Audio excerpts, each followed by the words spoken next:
நகரத்து வாழ்க்கையில் ஓலா, உபர், ரேப்பிடோ போன்ற நிறுவனங்களை சார்ந்திருக்க வேண்டிய ஒரு சூழல் மக்கள் மத்தியில் இருக்கக்கூடிய ஒரு நிலையில தான் ஓலா, உபர், ரேப்பிடோ போன்ற நிறுவனங்கள் பீக் ஹவர்ஸ் டைமில் 2 மடங்கு வரை கட்டணத்தை உயர்த்தி கொள்ளலாம் என்ற அனுமதியை மத்திய அரசு வழங்கியிருக்கு. இது பேசுபொருளாக மாறியிருக்கு. மத்திய சாலை போக்குவரத்து மற்றும் நெடுஞ்சாலைத்துறை அமைச்சகம் மோட்டார் வாகன புதிய வழிகாட்டுதல்களை வெளியிட்டிருக்காங்க. அதன் அடிப்படையில் ஓலா, உபர், ரேப்பிடோ போன்ற நிறுவனங்கள் பீக் ஹவர்ஸ் டைமில், அதாவது காலை அல்லது மாலை நேரங்களில் பீக் ஹவர்ஸ் டைமில் 2 மடங்கு வரை கட்டணத்தை உயர்த்தி கொள்ளலாம் என்ற ஒரு அனுமதியை வழங்கியிருக்காங்க. முன்பு இது 1.5 மடங்கு வரை உயர்த்தி கொள்ளலாம் அப்படின்னு இருந்தது. இப்போது அதை 2 மடங்காக உயர்த்தி இருக்காங்க. இது ரொம்ப முக்கியத்துவம் வாய்ந்த ஒரு விஷயமா பார்க்கப்படுது. ஏனென்றால் பலரும் ஓலா, உபர் போன்ற நிறுவனங்களை சார்ந்திருக்கக்கூடிய ஒரு சூழலில் இந்த நெறிமுறைகள் வெளியிடப்பட்டிருக்கு. இது பைக் டாக்ஸி மட்டுமல்லாது ஆட்டோ, கார் உள்ளிட்ட வாகனங்களுக்கும் பொருந்தும் அப்படிங்கிற ஒரு விஷயத்தையும் சொல்லியிருக்காங்க மத்திய போக்குவரத்து மற்றும் நெடுஞ்சாலைத்துறை அமைச்சகம். இது மட்டுமல்லாமல் பயன்பாடு அதிகம் இல்லாத நேரங்களில் அந்த அனுமதிக்கப்பட்ட அளவு கட்டணத்தை விட 50% குறைவாக வசூலிக்கலாம் அப்படிங்கிற ஒரு விஷயத்தையும் குறிப்பிட்டிருக்காங்க. இந்த அடிப்படை கட்டணம் அப்படிங்கிறது பொறுத்தளவில் இத்தனை கிலோமீட்டருக்கு இவ்வளவு தான் வாங்கணும் அப்படிங்கிறத மாநில அரசு தான் பொதுவாக முடிவு செய்கிறாங்க. அதன் அடிப்படையில் இந்த அடிப்படை கட்டணத்தின் பொறுத்து தான் இந்த கட்டண மாறுதல்கள் இருக்கும் அப்படிங்கிறது ஒரு முக்கியமான விஷயமா இருக்குது. இந்த நிலையில தான் இந்த நெறிமுறைகள் வெளியிடப்பட்டு 3 மாதங்களுக்கு உள்ளாக மாநில அரசுகள் இதனை ஏற்க வேண்டும் அப்படிங்கிற ஒரு அறிவுறுத்தல்களை வழங்கியிருக்காங்க. மாநில அரசுகள் அந்த பகுதிகளுக்கு ஏற்ப சில விஷயங்களை, விதிகளை சேர்த்து கொள்றதுக்கான அதிகாரமும் வழங்கப்பட்டிருக்கு அப்படிங்கிறது ஒரு முக்கியமான விஷயமா பார்க்கப்பட்டிருக்கு. இது மட்டுமல்லாமல் சில நேரங்களில் நீங்கள் ஒரு புக் பண்ணுவீங்க. புக் பண்ண சிறிது நேரத்தில் ஓட்டுநர் காரணமே இல்லாமல் கேன்சல் பண்ணி விடுவார்.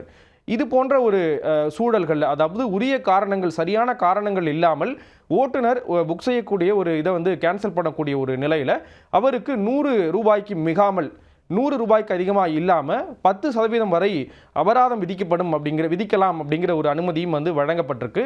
இதே விஷயம் பயணிகளுக்கும் பொருந்தும்.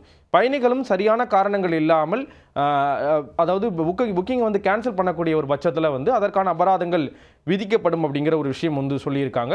இது மட்டும் இல்லாமல் இப்போ ஒரு ஓட்டுநர் 3 கிலோமீட்டர் ரேடியஸ்குள்ளே இருக்கார்.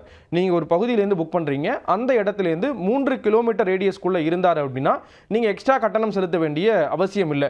எந்த இடத்துலேருந்து எந்த பகுதிக்கு போகிறீங்களோ அதற்கு உரிய கட்டணம் எவ்வளவோ அதை மட்டும் நீங்கள் செலுத்தினா போதும். சில நேரங்களில் ஓட்டுநர் சொல்கிறத நீங்கள் பார்த்து வந்திருக்கலாம்.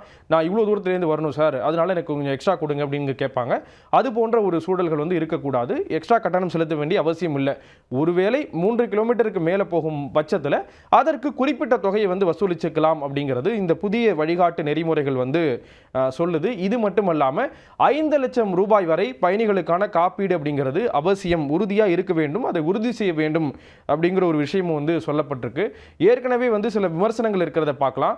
ஆண்ட்ராய்டு மொபைல் ஃபோன்லேருந்து இது போன்ற ஒரு செயலிகள் மூலம் நீங்கள் புக் செய்யும் பொழுது ஒரு கட்டணமும், அதே போன்று ஆப்பிள் போன்ற ஃபோன்கள்லேருந்து புக் செய்யும் போது வேறொரு கட்டணமும் இருக்குது, அதிகமாக அதில் வசூலிக்கப்படுது அப்படிங்கிற ஒரு குற்றச்சாட்டு பல தரப்பிலிருந்தும் முன்வைக்கப்படுறதை பார்க்க முடியுது. ஏற்கனவே கர்நாடகாவில் பல இடங்கள்லையும் அதாவது கர்நாடகா முழுக்க பைக் டாக்ஸிக்கான தடை அப்படிங்கிறது அமல் ஆகி இருக்கக்கூடியதை நம்மளால் பார்க்க முடியுது.